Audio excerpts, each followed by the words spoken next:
One of the recent things that I've done is I put my contact information there at the top. We'll go over all that, okay? But I did just start a YouTube channel because I guess I don't know when to say stop, okay? So this will be on there later. The only reason is I thought that if there are any of you that want to hear anything that I say again, you may hope that it's over, okay? I understand that. I was your age once.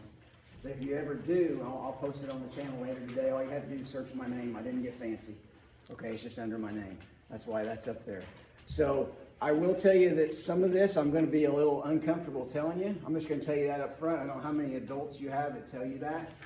It's not the standing in front of you and speaking that makes me nervous. It doesn't make me nervous at all. I do it a lot.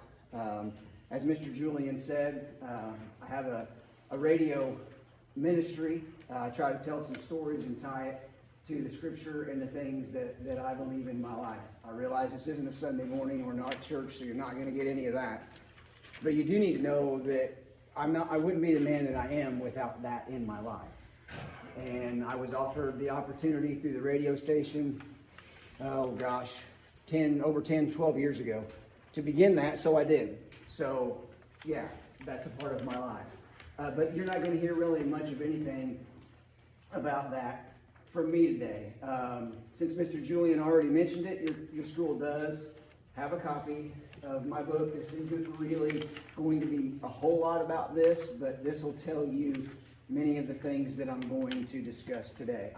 If you told me when I was your age I was going to write a book, or that I was going to be, if you told me I was going to be on the radio, I'd have said, yeah, well, whatever. But if you told me I was going to write a book, I would have laughed. If you told me I was going to be in ministry, I would have laughed really hard, right? There would have been no way I would have thought that. Okay, none. So I definitely remember that. In the book, chapter 7 is about my freshman year. So those of you that are freshmen, if you want to know what happened, some of the things my freshman year, it's chapter 7. If you're sophomores, chapter 8.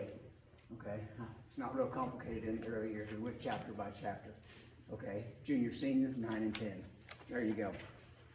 So one of my goals today, my main goal, to be honest with you, is just to be a guy speaking into your life that would have been somebody like I would have wanted to hear. That's the first thing on your list. I want to be the guy that when I was a freshman in high school, I would have said, man, I'm glad that guy came and said that today. Or when I was a sophomore in high school, man, that was really cool that guy came and talked to us. That's who I want to be today. And I'm going to be honest with you, I'm old enough to know I'm not going to be that for all of you. I get that. I'd love to be 100% kind of guy when it comes to that sort of thing. But I get it. Not all of you are good. I won't. I want to, but I won't. But that's my goal. Now, I will tell you, I came and talked to the teachers before school ever started. We'll talk about that very briefly.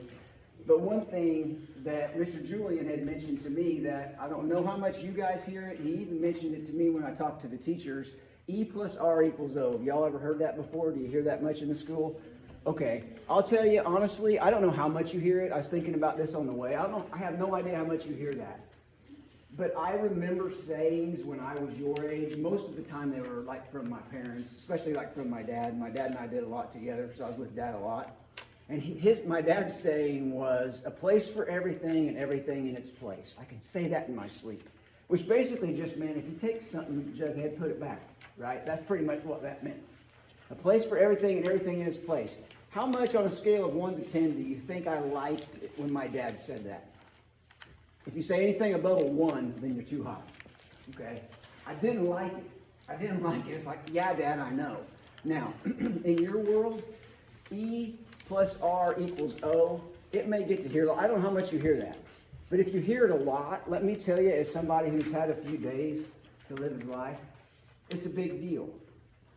The event that you're in, whatever event you're in, and you think of an event like a basketball game or a football game or a party, or I've already heard talk like a concert. Okay, that's an event. Yeah, it is. But so are the little things that you do.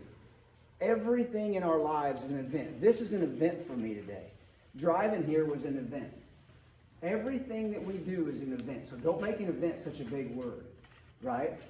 But your response to every event does equal the outcome. Now, maybe not the outcome that you think it's going to be. That's where we get lost. Because we think, gosh, if I go and do this great big thing, this is going to be the outcome. We already predict the outcome, and that isn't always what happens. And so then we don't like it. Because we think we know what's next, and we don't.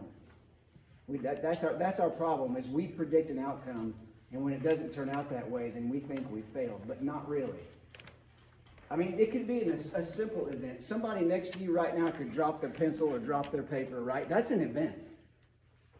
Are you going to bend over and pick it up and hand it back to them? Because that's a response. Now, your outcome may be, well, they should have told me thank you. And maybe they won't.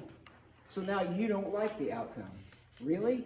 Here's what I think the outcome could be. The outcome could be that you're actually telling yourself, I'm glad that I did that for them. I wish they would have told me thank you, but they didn't, and that's okay. That can be the outcome. See, events are all around us. And I will tell you, because I've been through a thing or two, we'll cover that, the stuff that's in the book. The outcome is a very big deal, but your response is a bigger deal. Because you can't predict the outcome, but you do control your response. And I need to hear that. I'm 55. I'll be 56. You guys are all this age. You're all younger than my youngest child. My wife and I, our youngest child, Jillian's a senior this year in Olney. So you could be my children, okay? Like you're younger than my kids, just barely. So trust me. Outcomes, your response is a big deal in all of our events. All right, so then we'll move down. The room is full. Now, obviously, it is full, right? We're getting chairs, we're sitting around. But here's what I mean. Everywhere you go, everywhere I go, if we were sitting in the gym right now, would every seat be full? No, it wouldn't be full. But the room would be full. Why would the room be full? Because each and every one of you bring people along with you that nobody can see. And I don't mean that in a creepy way, but I mean you come into that room and you are a certain way in your life because of the way that your parents have treated you. Things they did for you, things they didn't do for you. Good, bad, or otherwise. You bring that with you. You bring the time that your best friend did exactly what you wanted them to do, and you bring in the time that your best friend betrayed you, put something out on social media that you thought was private. You bring them with you because that is a part of who you are.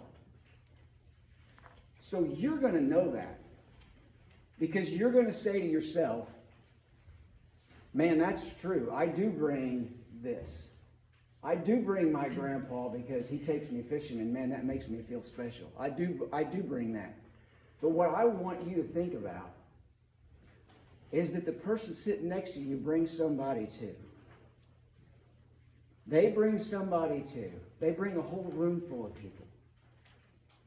So the people that are sitting there that are right beside you, that's not all the people that are there. Everybody has somebody with them. It makes us who we are. So 7 points. Now these are things whenever I talked to Mr. Julian about coming here, he gave me some things he wanted me to kind of talk about. So and it's fantastic because that gives me points that he wants to see in your lives, because I will tell you one thing. I've known it's hard for me to call him Mr. Julian because he's my friend, but I know that's what you should call him. I'll tell you this, I still have teachers in my life, some of them that I work for, that I still call them. They tell me, you can't call me that, you need to call me by my first name. I'm like, no, I can't do that. Like, you know, he's always Mr. Julian to you, right? But he's a friend of mine. And so when he called and he asked me to come and talk to you today, he said, Todd, these are some things that I really would like for them to hear. And so those are the main 7 things we're going to talk about, but we're going to tie them into stories as we go, because stories, we all remember stories. Now, I will tell you that E plus R equals O. If you think that's just a thing, If I'd have been able to do it, which I probably could have, but I didn't want to mess with things too much. I wanted to get it right and make sure I was right, so he doesn't know this, but the other day, if he had security cameras, I was at his house. I did some work for him, so it's okay. But I took a picture outside his house. He actually has E plus R equals O engraved on a rock. That's how much it means to him and his family. That's how much that means. So these aren't in any certain order, all right? No order. It's just the order that I wrote them down in. And the first one is grit. So if I were to ask you, which I'm not because it's too big of a group to get a response. If there were maybe 10 of you, I would. But I think you all know what grit is, right? It's that deep down desire just to get something done, or to persevere, or to get through something, right? If somebody says that guy or that girl has grit, you know what that means, right? Like they just get through something. Now, I don't know about you. I don't know who you are, but I'm guessing that at some point in time, you've had some grit. You got through something you didn't really want to deal with, but you got through it. I've had a few things. We'll talk about those. But there are always people levels above us, right? So I know in the social media world you guys live in, I don't want to give you stories that you can't fact check me on, all right? So I want you to be able to fact check me. This, I don't know, if you got, any of you know the influencers, I guess, today. He may be a little in a different category than you guys listen to, but his name's Ed Milet. I suggest you look up Ed Milet. I listen to his podcast every week. Was a big fitness guy for years, but now he does a lot of interviewing. Anyway, he's a multimillionaire, owns his own island, but he's a real down-to-earth dude, okay? Or else I wouldn't listen to him. That doesn't sound like somebody I'd listen to, but I do. Last week, February 4th, he interviewed a man named Matt Long, okay? Matt Long. He was a firefighter in New York City. So he's a tough guy. I believe he was a lieutenant. He actually trained some other firefighters, all right? So that's all well and good, and that's fine. But in 2008, there was a strike a transit strike in New York City, which basically meant that all of the unionized workers with the buses and the trains and everything, they didn't come to work, so you couldn't get to work. You couldn't use those things anymore. You couldn't use a bus. You couldn't go on the train. New York City was shut down. Well, Matt's a firefighter. He trained. He ran some marathons, so he was in good shape. He rode a bike, but he usually didn't ride a bike in the wintertime. It was 10 degrees outside. He said, I'm not a cold weather guy. But he couldn't do what he normally did, so he decided to get on his bike and ride to the firehouse. Going to ride his bike through New York City to the firehouse. So he gets on his bike, he's riding through New York City, and all the buses, as I said, were shut down. So it was strange when he's coming through New York City, and there's a white bus coming toward him. It wasn't a transit bus, it was another bus. And he's coming to a one-way street. He's crossing a one-way street on his bicycle. It's like 5 degrees wind chill outside. And buses don't go down this road because it's a one-way street and it's hard for him to maneuver. So Matt just rides his bike, is going to ride his bike across this road, and the bus turns in front of him. He didn't expect that. I don't know this bus, and the buses don't go down this road. Matt bounced off the side of the bus, so to speak. That's what you would think. Guy on a bicycle, great big bus, you hit the side, you fall over. That was a bad deal. Now my bike's all busted up, but big deal, right? Not in Matt's case. In Matt's case, he was actually pulled under the bus. He doesn't know how. He went into shock. He doesn't know anyhow how any of the rest of these things happened for a while. But he was pulled under the bus and driven over, bicycle and all, by the bus. You can imagine what this was like, right? Honestly, no, you can't. I can't. I can't imagine what that would be like. He was split open, he said, like a soda can. Have you ever seen like a soda can split open? Right? Especially if you leave one in the freezer too long. Have you ever done that? I do that. My wife's not real happy with me sometimes when I do that, right? It'll split open, right? From top to bottom. That was him. That was Matt. That was him. The only reason he survived is because one of the early responders was a cop who knew he was a firefighter, who, despite the protocol of putting on all his stuff, actually reached down and blocked the femoral artery that was bleeding out, or he would have died right there on the street. But he kept him from bleeding out. They took him to a hospital. There's a whole story. I'm not going to share the whole story with you. Okay? There's a whole story about Matt. But he's in the hospital before any surgeries. He's one of 9 kids.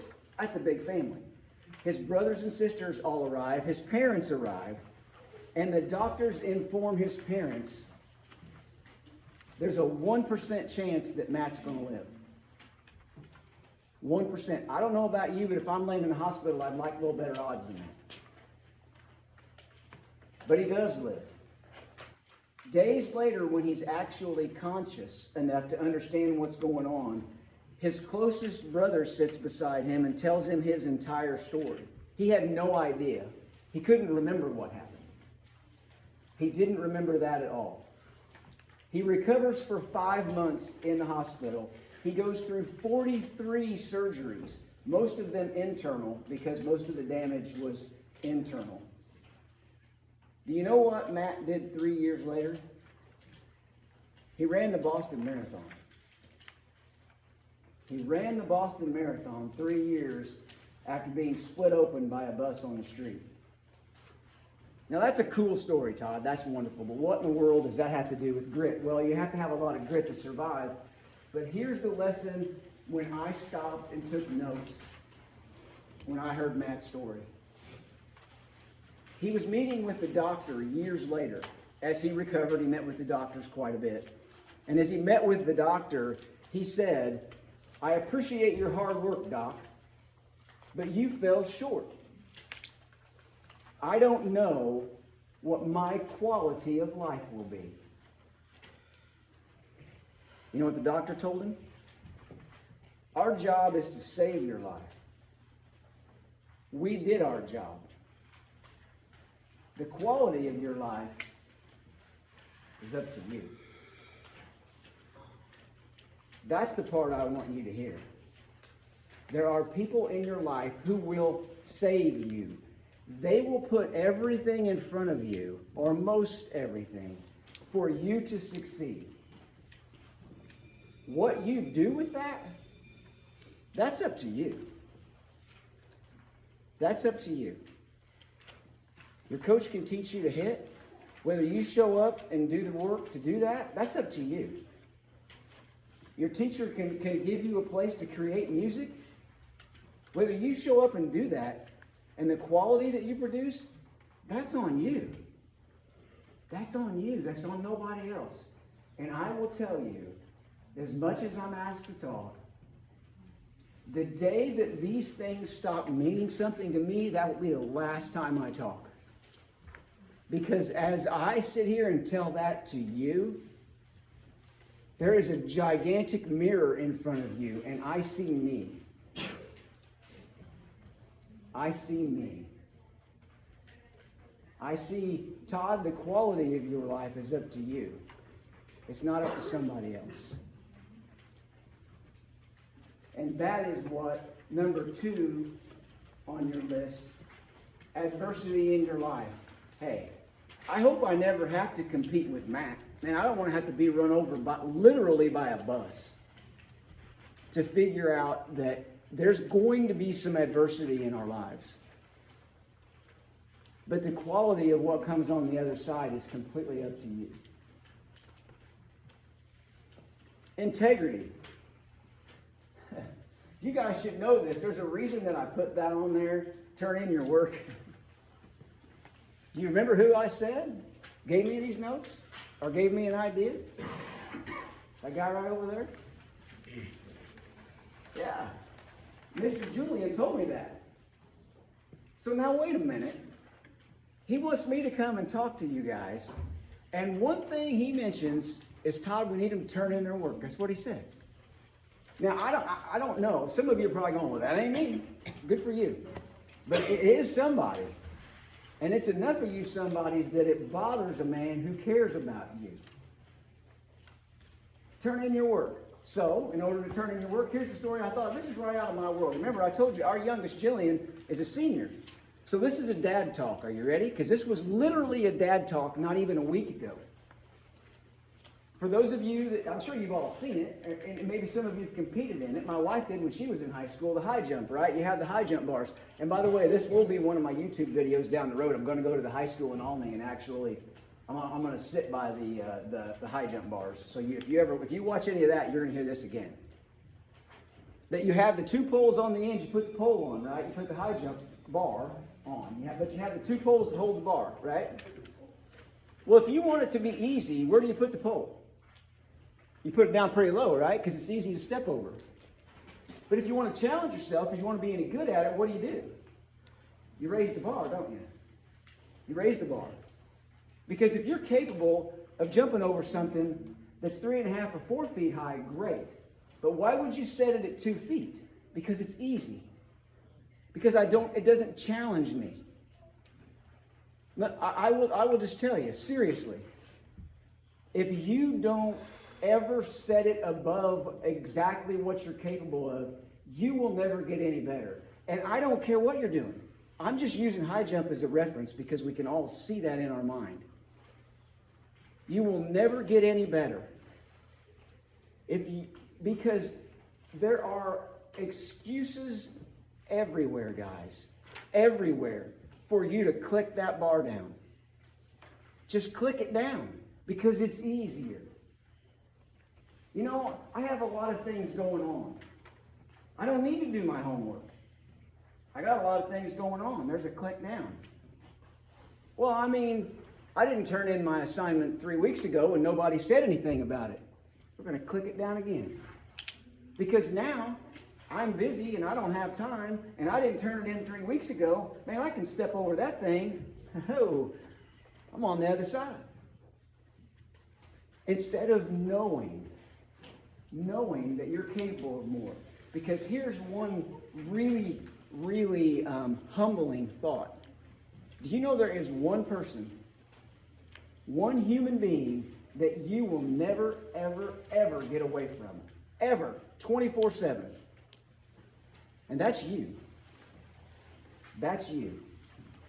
You know what you think. And you know what you do. You know what you're capable of.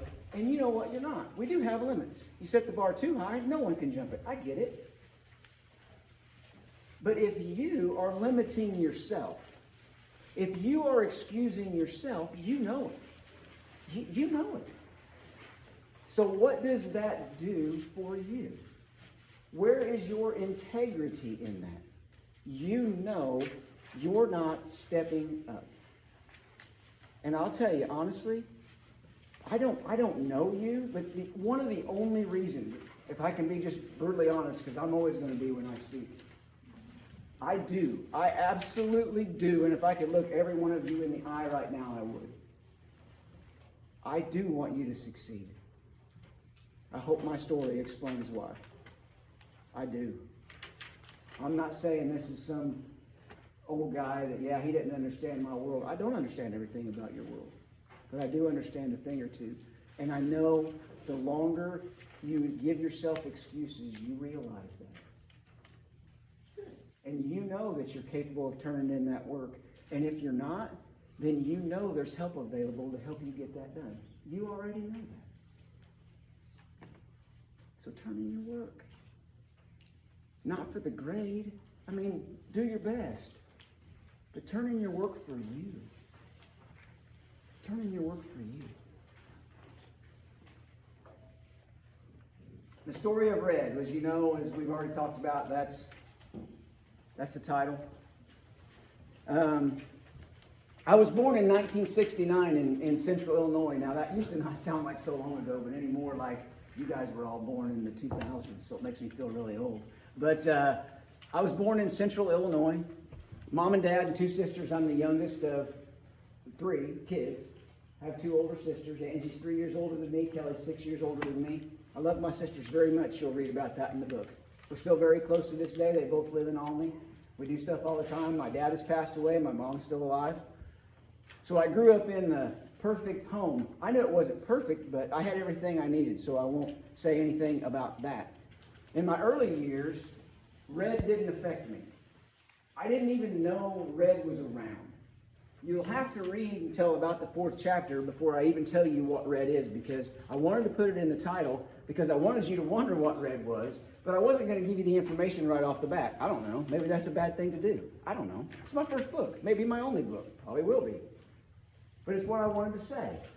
So what is red? That's what everybody asks me. I say, well, you have to read the book, but I'm going to tell you what red is. And I brought pictures. I don't want to forget to tell you about those. At the end, I'm going to try to give you some time. If you have any questions about what I have to say, I'm going to give you a little time for that. My wife, who's a school teacher, will retire this year, has an elementary school teacher for 34 years, something like that. She said they won't ask you any questions. And I said, well, maybe not. All right, I'll give you the chance. But I was probably about 7 or 8 years old. We moved to Olney whenever I was in 3rd grade. My dad worked for the phone company, and we got transferred there. It was really only then that I knew what red was. I grew up in a place where I guess I was sheltered from that, you could say, because red was a bright. I'll let you guess the color. Was a bright birthmark that I was born with, right here, and then there's another one right there. It's smaller. The one here, and that's what the pictures are for, is about the size of half your thumb. And it was right there. Now, I do realize, and you all don't, that the room just got real quiet. Your breathing even changed. I'm just telling you. I hear those things. So now what I want you to do is I want you to go back to 3rd grade, 4th grade, 5th grade. Oh, but then we get to junior high, in Olney anyway. 6th grade, 7th grade, 8th grade. Whenever everybody else, including me, was worried about we're starting to get pimples and blemishes, I got a giant red mark right there. Right there. Now, there's nothing else wrong with me. I have nothing to complain about. I was on the starting 5 on the basketball team. I had great friends. As I said, I had a great family at home. I had all the support I wanted. But I'm just going to let you decide. I'm not looking for sympathy, okay? 0% sympathy. Don't want that. What I'm giving you is a reality check. In my world, imagine being a 13-year-old boy, and all the guys in the crowd, you can all just smile. You don't have to say anything, okay? You walk into another gym, and all the other guys on the basketball team are talking about the cheerleaders and the girls sitting in the crowd. And I'm walking in looking at my shoes. Why? I don't want to see red. Are you kidding me? Do you know what kind of reaction you get when you have red? I'll give you a few. There's times you'd be standing in a line. Let's say McDonald's. This actually happened. It isn't in the book, but it happened. I couldn't put all the stories in the book. I placed my order. I was not in junior high then. I was older, but still.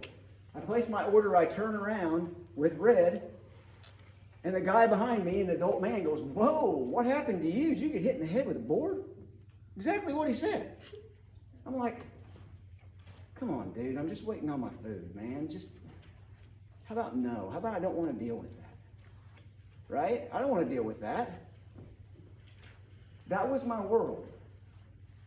So what happened through the years? I kept red. I met the girl who is now my wife, and this year has been for 34 years. This July we'll be married for 34 years, 3 beautiful kids. I met her in 8th grade. It's all in the book. I won't ruin all of it. But do you know what I didn't realize for years? I didn't realize for years that she didn't see red. She didn't see it. She never treated me like I had it. She never pampered me because I did. She never treated me bad because I didn't. I didn't realize that. So this is just a side note, okay? Not even in my notes, not even in my way of thinking. When you truly look for someone to spend the rest of your life with, look for somebody like that. Look for somebody like that. Somebody who doesn't see everything that everybody else sees that might be wrong with you. but the person that really sees you. Look for that person.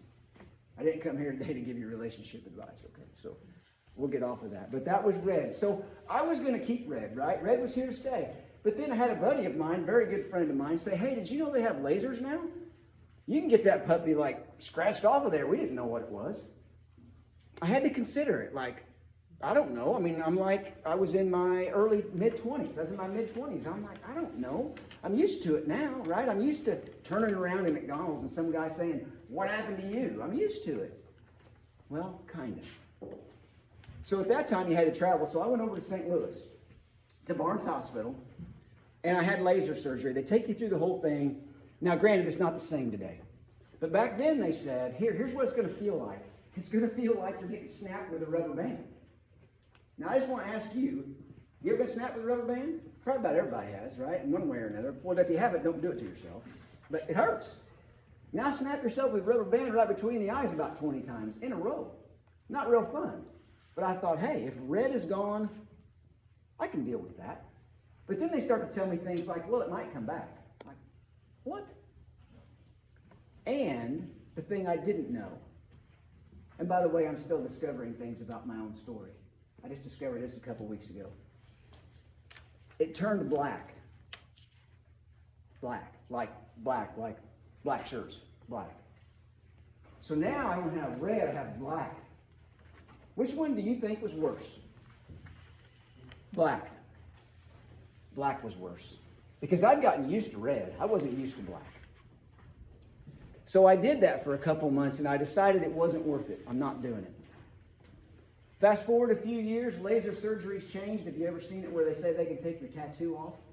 Right? So I called the hospital. It was a lot closer. It was in Fairfield. And I said, hey, can you do birthmark stuff with that tattoo laser? And she said, yes, we can. And I said, count me in. I'll be there. Wasn't painful at all. But it also didn't work. I mean, it did, but it was taking forever. I was taking forever.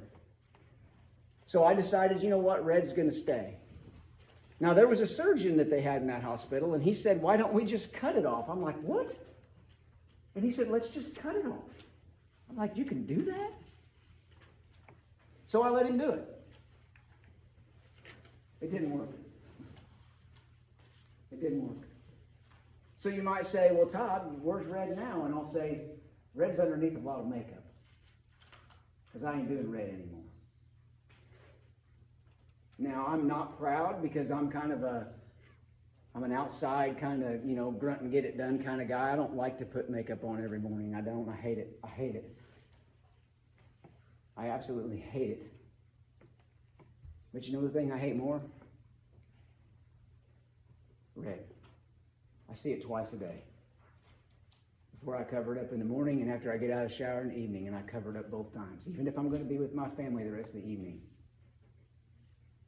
So how has red changed me?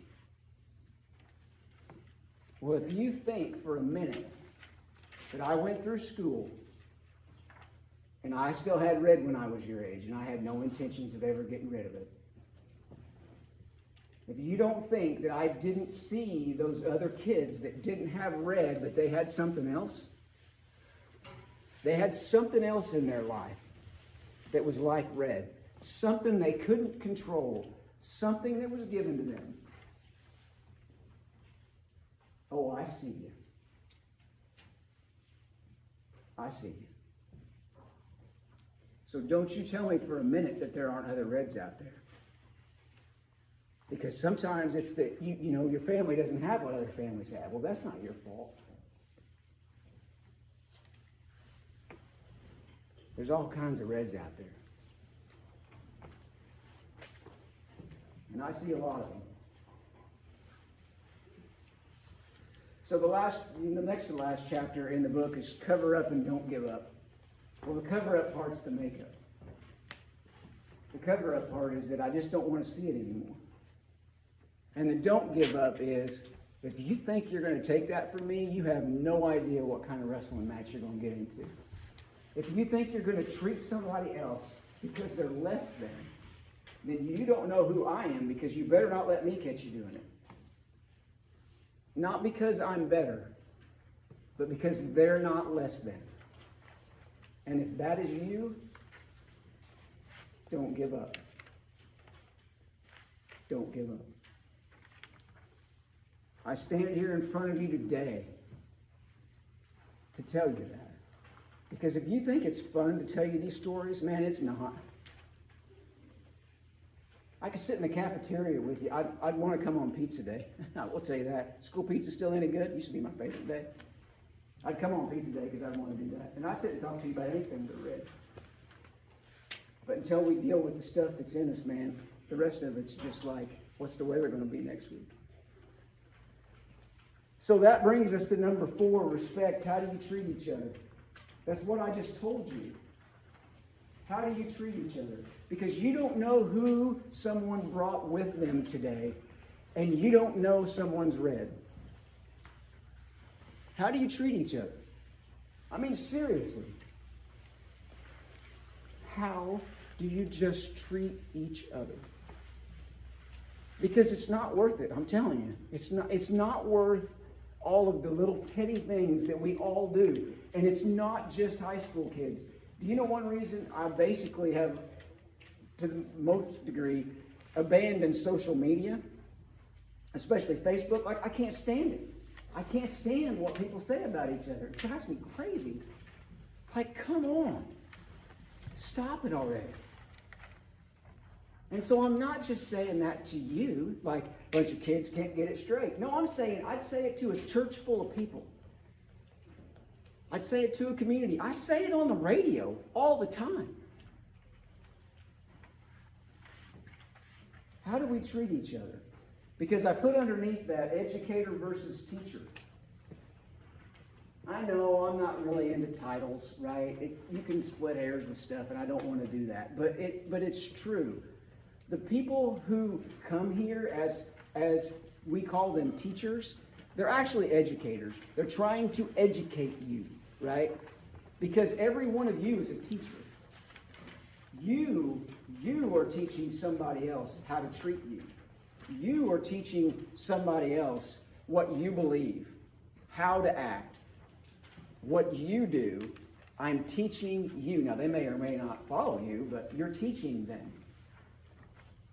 So teacher is a poor word for an educator. They are teachers, just like you are.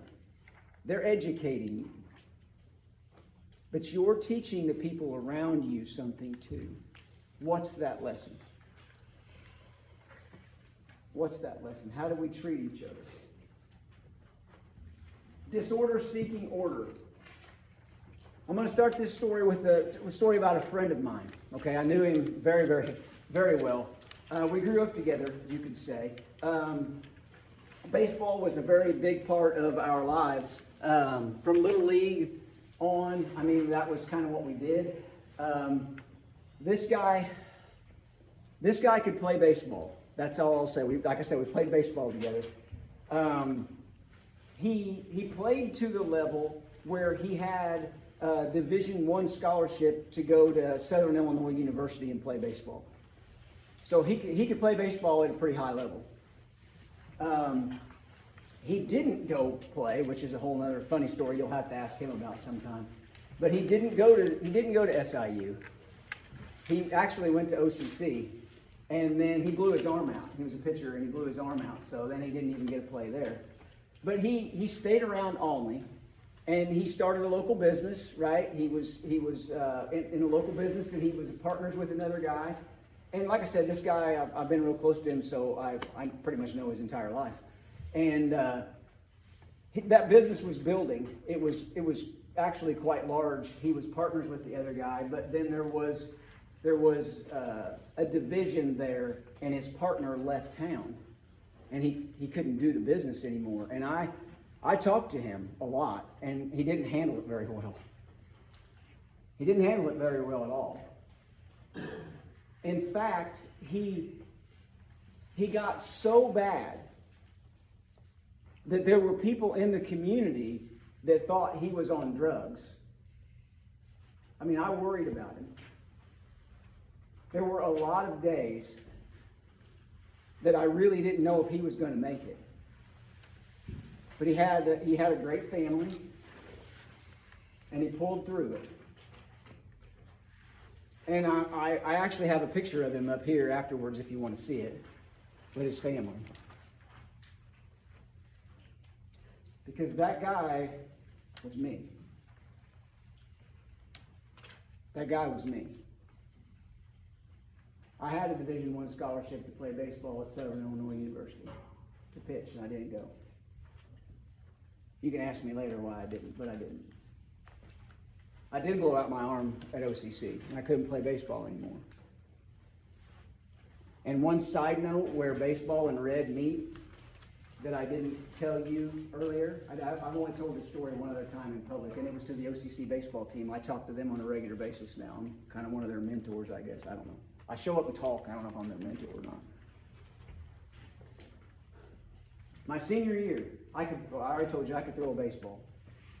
Mid-80s easy, upper 80s, maybe pushing 90, I could throw a baseball. We were playing T-Town, so you guys will all know that. And they were always good. They were always good, but we were winning. We had them.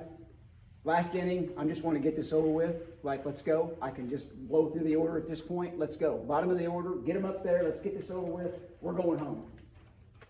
And the kid comes up to bat, and I'm like, let's go. I'm on the mound, and then they send in a pinch hitter, and I'm like, come on, man. Last inning, pinch hitter, bottom of the order. This kid can't be any good. Can't be any good. Get him in there. I can still remember the pitch sequence, right? I threw him a big bender curveball, which I never would have thrown to any other kid. I mean, to a good hitter, because he would have probably deposited it somewhere we wouldn't be able to find it. But this kid wasn't used to it. He bailed out, right? But it was a strike. Umpire strike one. Cool. Give me the ball. Fastball, outside corner, boom, strike two, give me the ball. Let's just get this over with. This kid doesn't even need to be standing in there. Let's go. Let's go. Get in there. So he gets in, and I go to my go-to with a kid like that. I'm just going to throw one as hard as I can throw it, which, like I said, you're probably talking close to 90. I throw them about right here. They can't lay off of them. It's usually in the catcher's mitt before they swing. He's out of there. We walk to the dugout, pat everybody on the butt, and we go home. This is over. Give me the ball. So he gives me the ball, and I reared back like I always had.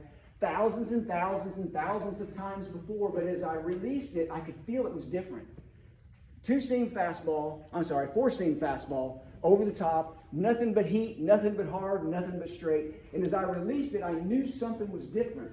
I knew it, but I couldn't stop it. You can't take that ball back.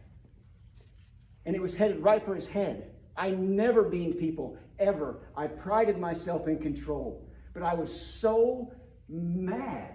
I was so angry inside, and I didn't know why until 20 years later. But it was that little thing that was right between my eyes. You see, every kid that ever made fun of me, step in there, because I got something for you. I'm not going to beat you. I'm not going to hurt you. I'm just going to make you look like an idiot. I'm just going to make you look so bad your girlfriend will laugh at you. Get in there. That was me, and I could do it. But I released this ball, and it was different. It was filled with all that anger, but it wasn't in a good place. And it hit him right here. And he just dropped. And I thought I killed him. Honest to goodness, I did.